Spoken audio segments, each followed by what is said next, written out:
Girl.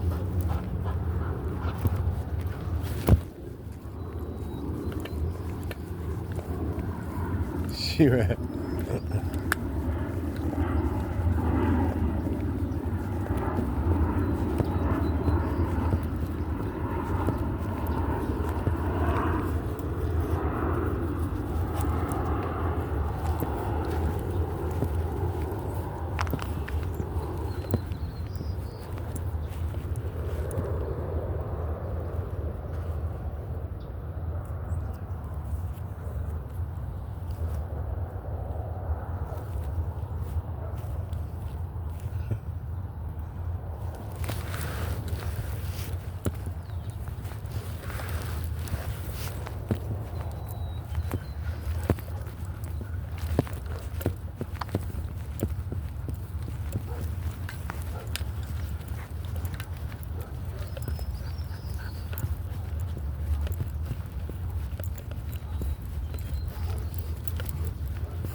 Good girl.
What is it, 3 minutes, 4 minutes?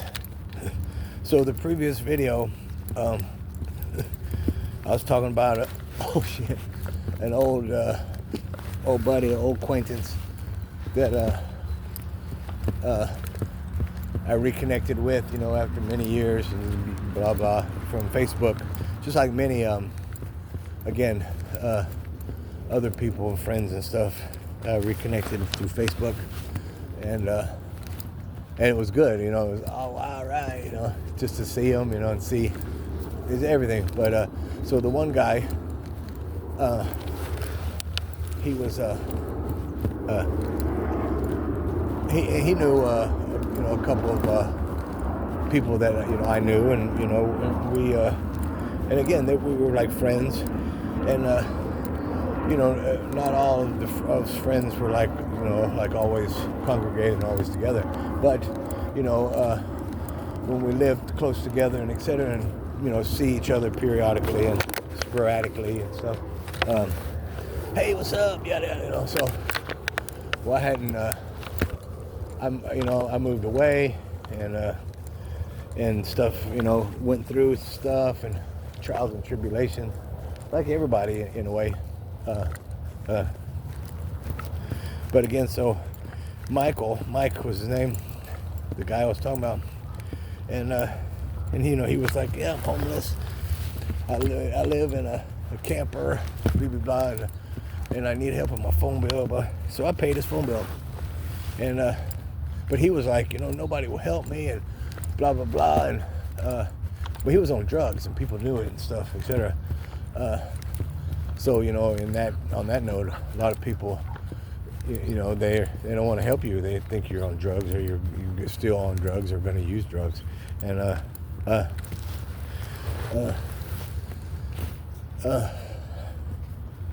and that's that's understandable. But at the same time, it's like, what? So I paid his phone bill and yada yada. Literally, like the next month or so, he went in for like a surgery or a procedure thing, and died, passed away. Sure enough. And even though he was going through stuff, etc., he had like a lot of friends and stuff, and he even had family. And there were so many people that could have actually like helped him in many ways, other than gave him more problems, again, especially on his, last days, I remember when I was told I had a terminal illness. I was going to die. Okay, in 2011, I was told by Cedars-Sinai Hospital that I had 10 years to live. And I didn't know how to take it. But I wasn't taking it because I wasn't comprehending it, and literally, at the time I was homeless because in California, a work recommendation requirement is that you speak Spanish. Period. Every job, every application, every sign, help wanted, etc., always says must be bilingual, must speak Spanish. Period. And it says a requirement. You don't say is a plus or nothing like that. It's a requirement. You must. And so so with that note, it's hard to find a job, and for that, it's hard to pay any bill. You know what I'm saying? Any bills. So I was homeless, and I was at Cedars-Sinai with my little Chihuahua dog, and they told me I had 10 years to live, and cancer treatment came in, Social Security came in, a bunch of advocates type come into my room and give me papers, take this paper to Social Security, take this paper to Metro Bus Pass, take this paper to Department of Human Services, etc. and so on. So I did. I took them to every place. And every place, I got my disabled placard, I got this and this and yada yada and so on and so forth. But I got those for my disabilities, not just because boom, all of a sudden was told I had a terminal illness and yada. But Social Security said no, that's not good enough. When again, where I'm living now, half the neighborhood are not old like me and are very capable of, etc., and get it.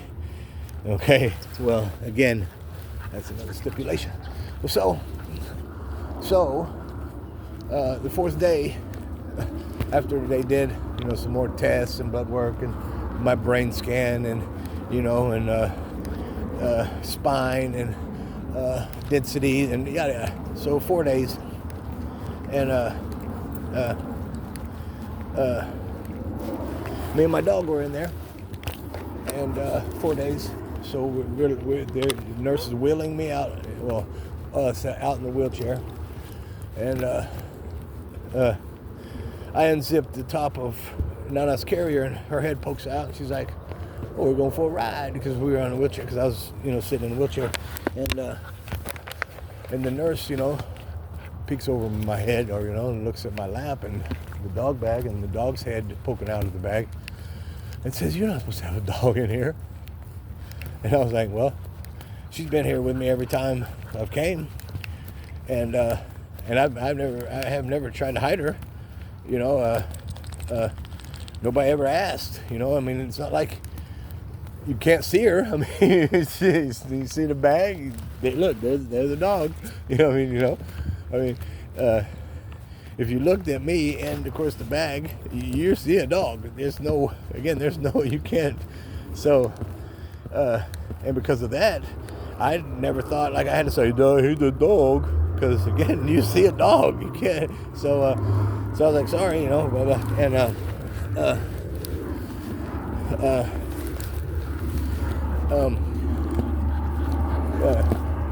they gave me a taxi cab voucher, so I could take a cab and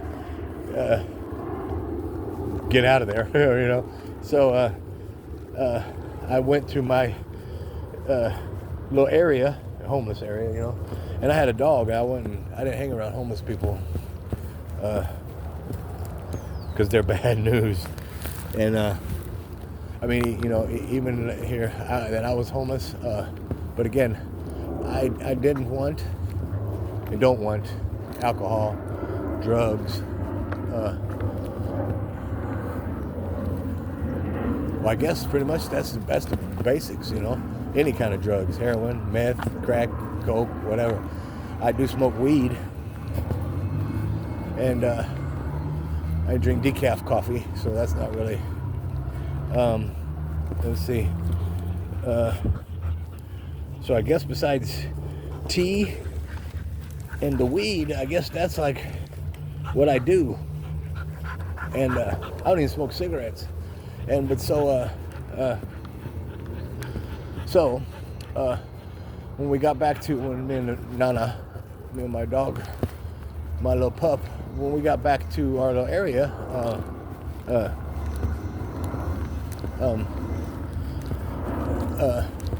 I was, just contemplating the whole, what I've been learning about my 4 days in the hospital and blah, blah.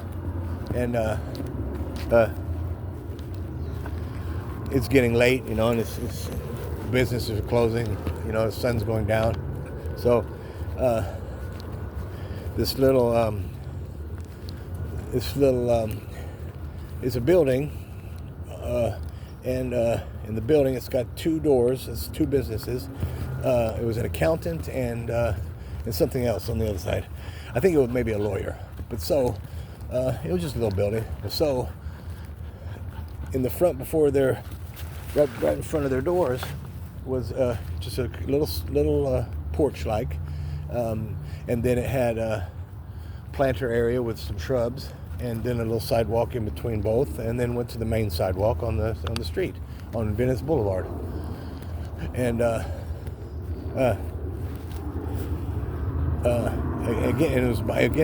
little porch like was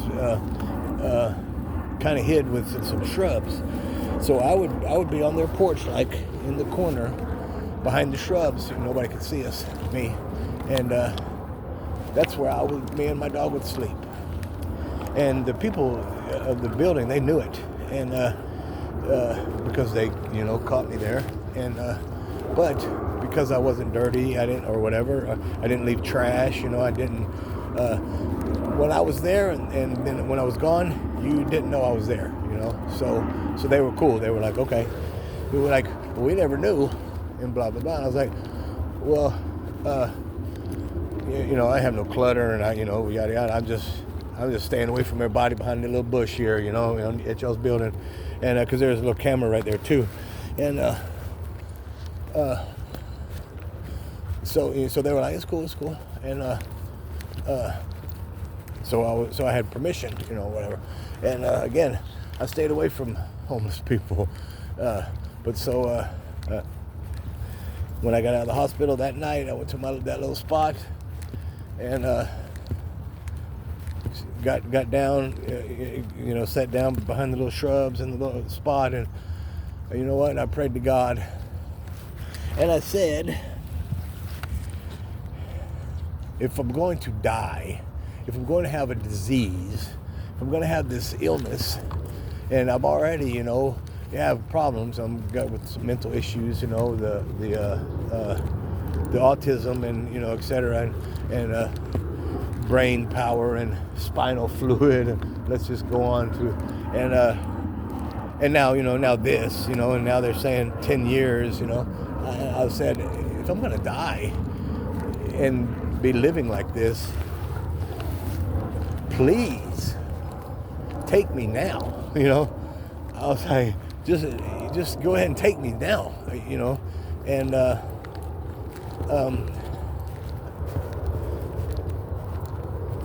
and then the next day, this lady, this out of the blue, saved me, let's say, and helped me get into an apartment. I had an opportunity to find an apartment, and I went looking and stuff, but again, which is sad to say, but when all the companies and businesses are ran by, let's for instance say Whitey, if they only want Whitey, then if you're not Whitey, you're not getting in. You know what I'm saying? So, and that is exactly back to the point and everything, but is not Whitey. And goes back to sad, but goes back to where is it? Goes back to the job thing, and nobody wanted me looking like I do, talking like I do in their properties. They wanted that particular, and it's a fact. And so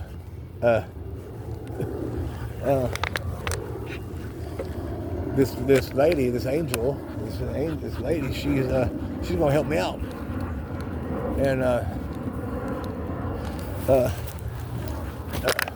was like, and she's asking me blah blah, because now I can go get a place after we go up to pass a few obstacles. Okay, well, so I found a place, and it's right by where my area where I've been hanging out for years now, and it's a place, and it's right here, and I told this lady about it, and she was like, oh yeah, blah blah blah, and so that was it. And then so I went to look at the place, and it was rented, so I didn't talk to nobody, whatever. It was said rented, and so it was just like, okay. So next day, me and Nana were sitting at our little spot, and the lady comes by, and she stops, and she here, I want you to go get that place, and hands me a check and $1,000 to cash. And I was like, what?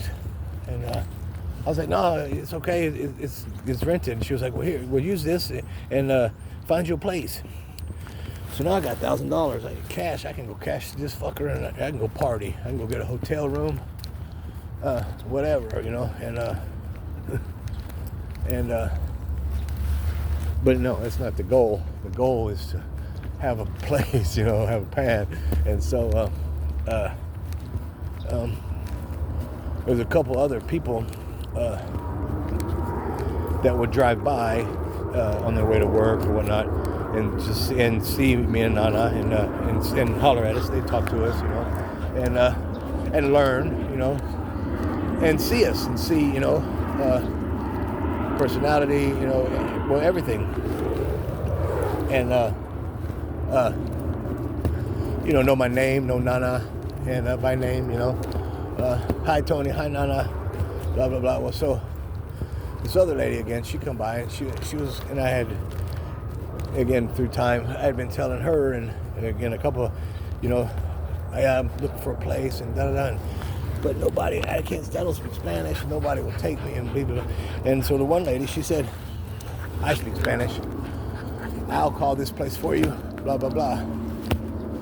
So next couple days, she goes, hey, you have an appointment with this landlord, and if you've got the deposit, pretty much you can get in, da, da, da. And I was like, can you go with me? You know what I'm saying? She was like, no, da, da, da. I was like, because if it's all Spanish, I don't know. And she goes, well, no, his son will be there, and his son is going to translate, and da, da, da. And I was like, okay. And it's still, though, I'm like, oh, great.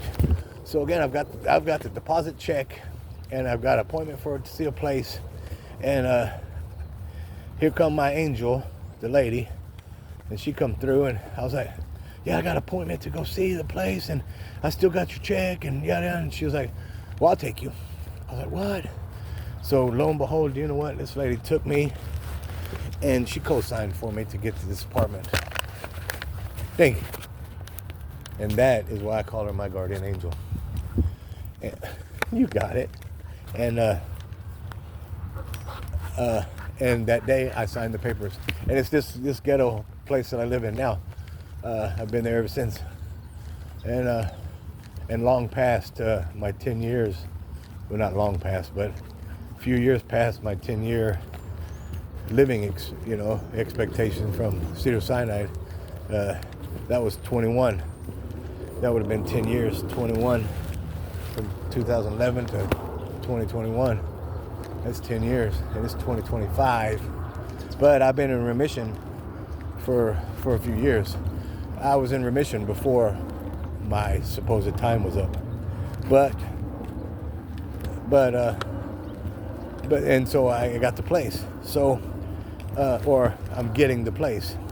It's not like mine right now. There's a couple things they've got to do, and then I've got to meet them again, get the papers, and they got to finish it, and yada, whatever. So, I go back to my spot, me and my dog.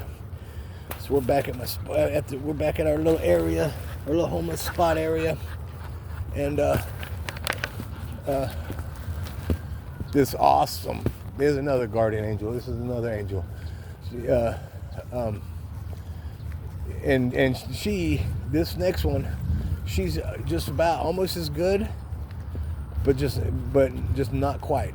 But if it wouldn't be 1 and 2, it would be 1A and 1B of guardian angelship or whatever. So this black lady, this is guardian angel 1B. She's been coming around, and seeing us, and asking us if we're okay, and give us a gift card, whatever, or to McDonald's or to the store, or whatever. I also smoked cigarettes at this time, but she would come by and she was give us money and stuff, and ask if we were okay, and I told her, so and so is like, I got an apartment. She gave me the deposit. She co-signed. She was like, what? I was like, yeah. She goes, oh my, and she's driving, so she pulls over. She goes, what? Are you serious? And I go, yeah. I was like, so hopefully I won't have to come here no more, or I won't have to hang around here no more. And she was like, no way. She goes like, well, meet me. It was Albertsons, and meet me at Albertsons at at whatever time later that evening when she got off work. So of course I'd meet her right down the road from where I'm at, where my little area is, and meet her, and she come, she come, and there we were sitting on the sidewalk in front of the Albertsons, and she come, and we went in, and she was like, what do you like? And groceries. And I'm like, again, everything or anything. And we're talking, and we've talked again for a while. because again, she's a regular person that we'd see pretty much almost daily. So I was like, I like everything, but not being able to like eat this stuff, because I always have to like eat fast food or because I can't store it, and the whole deal. Well, she was like, well, get what you want. We're going to take care of that. And I was like, okay, what? So about $100, $150 worth of groceries, and a lot of quick stuff, because again, I'm not used to, this, or, well, whatever. So then we go back to the area, and she goes, where are the motels? And I'm like, I don't know. They're like $80. Well, so right then, there was this little like roach type motel, boom, right here. And she goes, let's check this one. So we stopped, and $60 for the night. Yeah. So she paid for me a week, sure enough. And went and bought me a hot plate, 2-burner hot plate, and a cooler, and says this ought to do you for now until you get your place. What? So now, I'm high on the hog. I'm like, well, no way. This is unbelievable. And here, let's end it with this.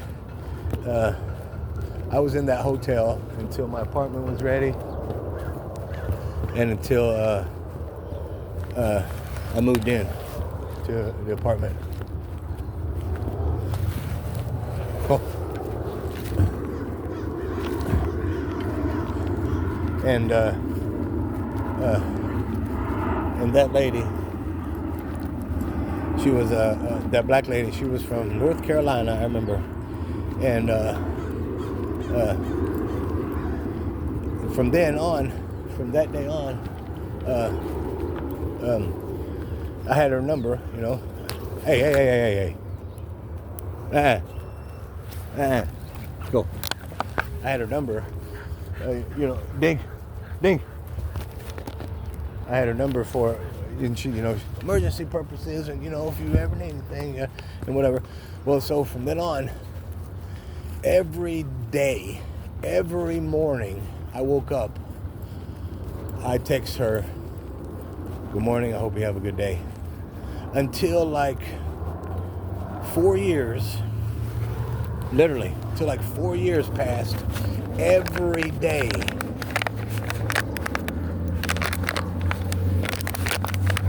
I text this lady, good morning, I hope you have a great day. And then sometimes I would write, thank you for everything, or blah, blah. But pretty much it was just basic, boom. But this lady, and she'd text back, good morning to you too.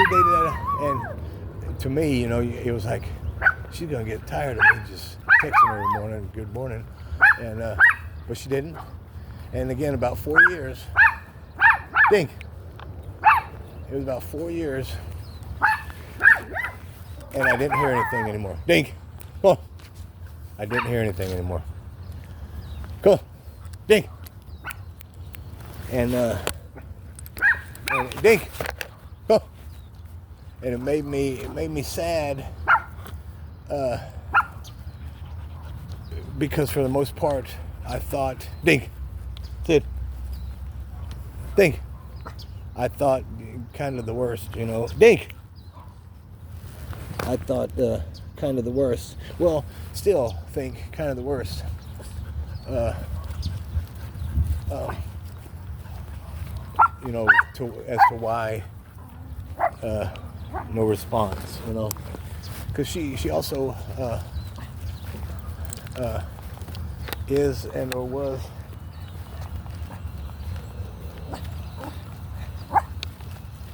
older.